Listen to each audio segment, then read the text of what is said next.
मेरे साथ में हज कमेटी चेयरमैन खुसरो भाई, हमारे कॉन्टेस्टेड एमएलए साहब, बड़े भाई उस्मान हाजरी भाई, और साथ ही हमारे पब्लिक गार्डन मस्जिद के इमाम साहब और साबिर भाई और अरहम हुसैन, अरशद भाई, लहीब भाई, सब आके डीजीपी से मुलाकात की है। मुलाकात का खुसूसी मकसद ये था कि कल जो जिनारा में जो इंसिडेंट हुआ है, बहुत ही तकलीफदेह इंसिडेंट है।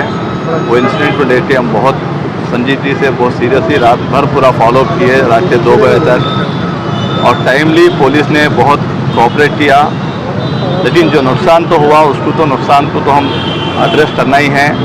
और अब डीजीपी से आके वही बोले कि जो लोग भी इसके जिम्मेदार है उनको जल्द से जल्द गिरफ्तार करिए और उनके अरेस्ट ला के प्रेस में बताइए कि किसको अरेस्ट किया गया है। उनकी ये कोई भी नाकाबिले बर्दाश्त है।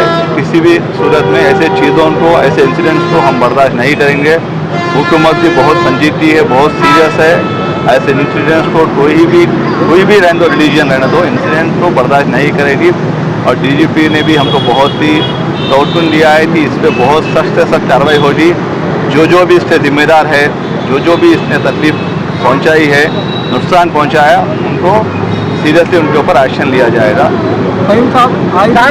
देखिए साहब, अब कौन क्या बोले उसको मैं जवाब नहीं देता हूँ। एज ए जिम्मेदार, सबसे पहले मैं मुस्लिम हूँ, एज ए जिम्मेदारी से बोल सकता हूँ।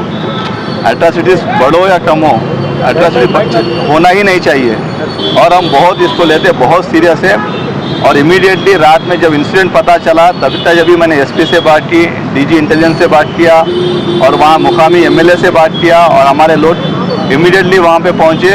और नॉन मुस्लिम्स वहाँ पे बहुत कोऑपरेट किए। बच्चों को वहाँ से मदरसे से मस्जिद को शिफ्ट किए।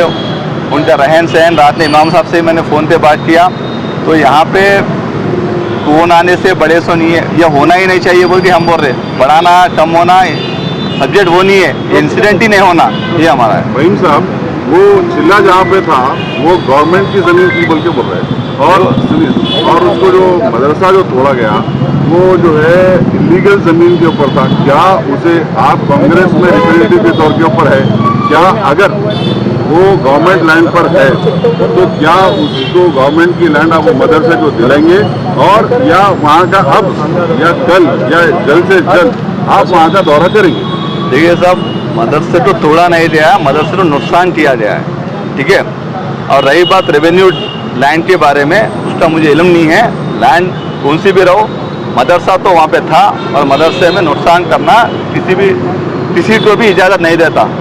बस। तो क्या आप उसको लीगलाइज करेंगे गवर्नमेंट से ज़मीन गवर्नमेंट तो मालूम कर लेंगे उसका लैंड किसकी है, वक्फ की है, मदरसे रेवेन्यू की है, या प्राइवेट लैंड पे है, क्या है देखेंगे। अब उन लोगों ने क्या बोले कि हमारा टेम्पल को नुकसान किए, तो यहाँ पे आके डैमेज किए, तो किस्सा बाहर आ रहा है। अब लैंड रेवेन्यू अपन ही बाहर ला रहे हैं ऐसा दिख रहा है मुझे। वो क्या है लैंड का मुझे आइडिया नहीं है। डेफिनेटली कलेक्टर से बात करके ज़रूर जाएंगे, हमने पूरे साथ ही जाएंगे, क्यों नहीं जाएंगे, बराबर जाएंगे, इंशाल्लाह जाएंगे।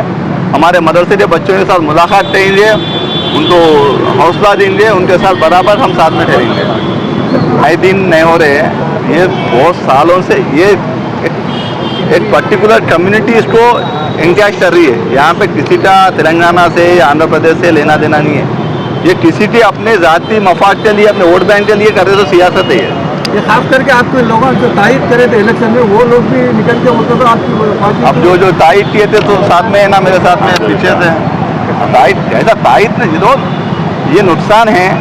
और नुकसान को हम डेफिनेटली आवाज़ उठाएंगे और डेफिनेटली गवर्नमेंट सपोर्ट करेंगी, आगे नुकसान ना हो। और जो नुकसान हुआ हम उसको क्या बेटर कर सकते हैं, हमारे से क्या ताउन हो सकता है, हम करेंगे।